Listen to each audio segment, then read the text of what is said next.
আসসালামু আলাইকুম বন্ধুরা, ফাইনালি গাড়ি থেকে নামলাম। এখন চলে আসছি সাদা পাথরে। তো এই যে পিছনে দেখতে পাচ্ছেন, এই বিআরটিসিতে মূলত আমরা আসলাম। আর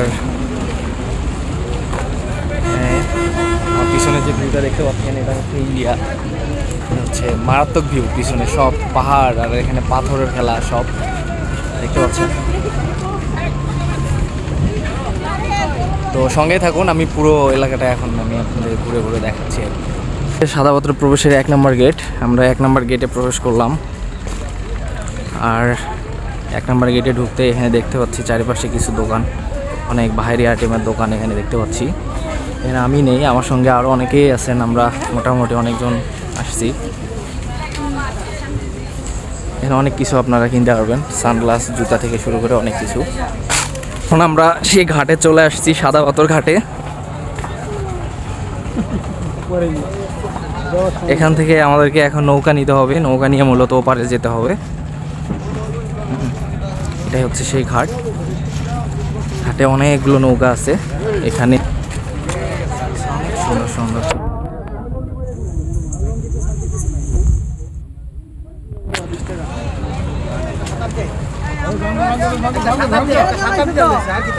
আমরা এই নৌকাটি ভাড়া করে ফেললাম।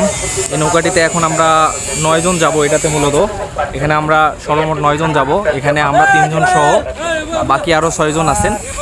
আমরা 9 জন মিলে মূলত এই নৌকাটিতে যাব আর কি।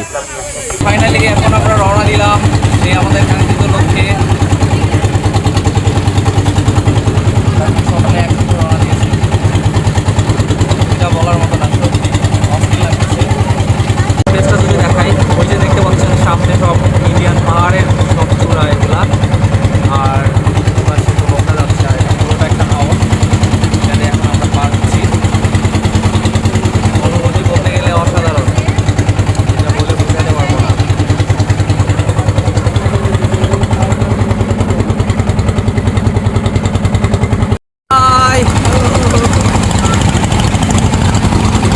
ফাইনালি আমরা চলে আসছি সাদা পাথরের সে মেইন পয়েন্টে। এখন আমরা নৌকা থেকে নামলাম, দেখতে পাচ্ছেন আমরা মূলত সবাই এখানে নৌকা থেকে নামলাম। এটা হচ্ছে মেইন পয়েন্ট। বন্ধুরা, এটা হচ্ছে সেই মেইন পয়েন্ট। এখানে মূলত হচ্ছে এটা একটা চর, হ্যাঁ, এটা একটা দ্বীপ। এই দ্বীপের মধ্যে এখানে অনেকগুলো দোকান আছে, কিছু দোকান। আর এখানে ঘোড়াগুলা যেগুলো দেখতে পাচ্ছেন, এই ঘোড়াগুলাতে মূলত করে ওই পাশে যে আমরা যে মেইন পয়েন্টে যাব, যেখানে মূলত সাদা পাথরগুলো রয়েছে, হ্যাঁ, যেখানে গোসল টোসল দিব আর কি, ওই জায়গাটাতে নিয়ে যাওয়ার জন্য ওনারা এই সার্ভিসটা দিচ্ছে ঘোড়া দিয়ে। হ্যাঁ, এই হচ্ছে অবস্থা। মানে অনেক সুন্দর, কি বলবো, মনোমুগ্ধকর একটা জায়গা। যেদিকে তাকাই সেদিকেই শুধু পাহাড় আর পাহাড়, অতুলনীয় পাহাড়ের সৌন্দর্য বড়ই অদ্ভুত, অসাধারণ। প্রচণ্ড রোদে একদম কঠিন অবস্থা, এত বেশি রোদ যে মনে হচ্ছে যে চামড়া পুড়ে যাবে, এরকম একটা অবস্থা। কিছুই করার নাই, হাঁটতেছি, সামনে যাচ্ছি। আসলে ওই জায়গাতে গিয়ে মূলত গোসল করব, সেই জায়গাটাতে যাচ্ছি আর কি।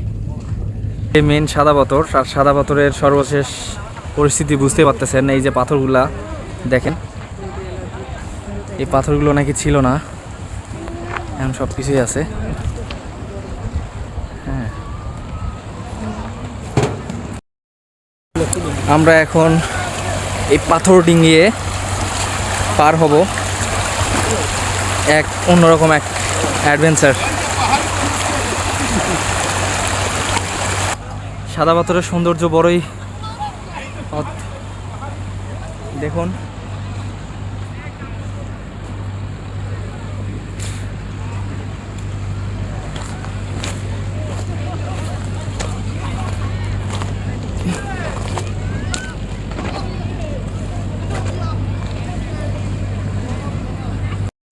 দেখতে পাচ্ছেন আমি অলরেডি পানিতে নেমে গেছি, এখন আমি গোসল দিব। তো সাদা পাথরে আসছি, আর এত সুন্দর একটা দিতে যে গোসল দিব না তা কি হয়। আমার পিছনে দেখতে পাচ্ছেন অনেকে গোসল করতেছে এখানে, দেখেন ওনারা কিন্তু অনেক বেশি মানে রিস্ক নিয়ে ফেলতেছে, কারণ এত স্পিডে পানির স্রোতে তারা যাচ্ছে। জানি না, যদি হুট করে যদি পাথরের সঙ্গে আঘাত লেগে যায় আমার মনে হয় যে তাদের শরীরের কোনো হাড় ঠিক থাকবে বলে আমার মনে হয় না। তো আমি ওই রিস্কটা নিব না, আমি মূলত এদিকে সাইডে গোসলটা আমি সেরে নিব। হ্যাঁ, গোসলের সঙ্গে ওই রিস্কটা আমি যাবো না। তো সঙ্গে থাকুন, আমি আরও ডিটেলস আপনাদেরকে দেখাচ্ছি।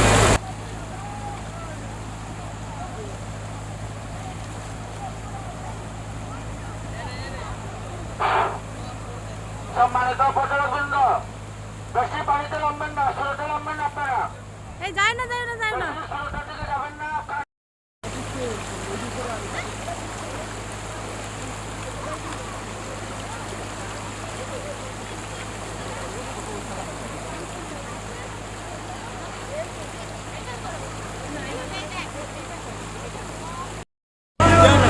বন্ধুরা, গোসল শেষে এখন আমি ঠিক সেই নদীর পাশে হাঁটতেছি। তো দেখতে পাচ্ছেন এখানে আসলে পানির স্রোতটা একটু আপনাদেরকে দেখাবো যে পানির স্রোতটা কতটা ভয়ঙ্কর এবং কতটা মিষ্টি, দেখলেই বুঝতে পারবেন। আমি মূলত এই স্রোতে পড়ে গেছিলাম, মোটামুটি প্রায় আধা কিলোর মতো আমি চলে গেছিলাম এই স্রোতে। তো ফাইনালি নিজেকে কন্ট্রোল করছি, করে এখন চলে আসছি।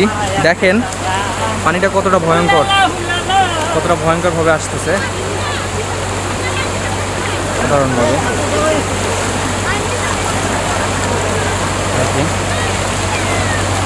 সত্যি মানে মন ভালো হওয়ার মতো একটা প্লেস। আপনার যদি মন খারাপ থাকে এখানে মানে দাঁড়াইলেই মানে এখানকার যে এনভায়রনমেন্টটা এটা চোখে পড়লে আসলে মন ভালো হয়ে যাবে। আর পাশে এই যে ক্যাম্পটা দেখতে পাচ্ছেন, এটা আমাদের বাংলাদেশের বিজিবি ক্যাম্প। আর এটার পাশেই অপর প্রান্তে এটা হচ্ছে আসাম রাজ্য, ভারতের আসাম রাজ্য। আর এখান থেকেই মূলত আমাদের বাংলাদেশ শেষ, ঠিক আছে। আর এই যে পাহাড়গুলো দেখতে পাচ্ছেন, দেখাই পাহাড়।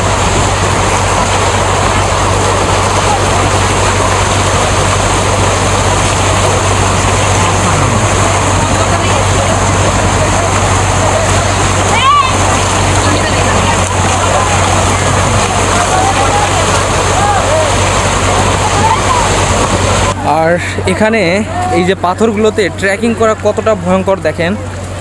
পাথরগুলো কিছু কিছু নড়বড়ে, আবার কিছু কিছু পিচ্ছিল। তো দেখেন এই পাথরগুলোতে একটু যদি অসাবধানতাবশত আপনি পা স্লিপ করেন, আমার মনে হয় যে আপনার হাড় ভেঙে যাওয়ার সম্ভাবনাটা অনেকটাই বেশি। সো দেখেন নড়বড়ে আমি পা দিচ্ছি, এগুলা আসলে অনেক ভয়ঙ্কর। তো এখানে আসলে অবশ্যই যখন হাঁটবেন আপনারা, বা আসার আগে অবশ্যই সঙ্গে করে বার্মিস নিয়ে আসবেন আপনারা। হ্যাঁ, বিশেষ করে এখানে হাঁটার জন্য বার্মিস অনেক বেস্ট, আপনারা বার্মিস নিয়ে আসবেন, অথবা না হলেও এখানে আপনারা কিনতে পাবেন। বন্ধুরা এই দেখেন প্রতিনিয়ত 24 ঘন্টা এভাবে এই যে নৌকাতে করে পাথরগুলো আসতেছে, আবার এই যে এখানে ফেলতেছে, এখান থেকে পাথরগুলো আবার সে আগের জায়গায় রাখতেছে তারা আর কি। যে পাথরগুলো হারাই গেছিলো এখান থেকে, সেগুলোকে এভাবেই আবার নিয়ে আসতেছে। দেখেন যেভাবে তারা নিয়ে আসছে, আবার এখান থেকে আবার এই যে একদম মেন পয়েন্টে নিয়ে গিয়ে পাথরগুলো ফেলতেছে। এই হচ্ছে বর্তমান অবস্থা। তো বন্ধুরা এখন মোটামুটি ঘোরাঘুরি সব শেষ করে ফেলছি। এখন ফাইনালি আমরা নদীর ওপারে যাওয়ার জন্য এখন প্রিপারেশন নিচ্ছি। এখন আমরা নৌকার কাছাকাছি চলে আসছি। এখন আমরা নৌকাতে করে এখন ওপারে চলে যাব মেইন ঘাটে।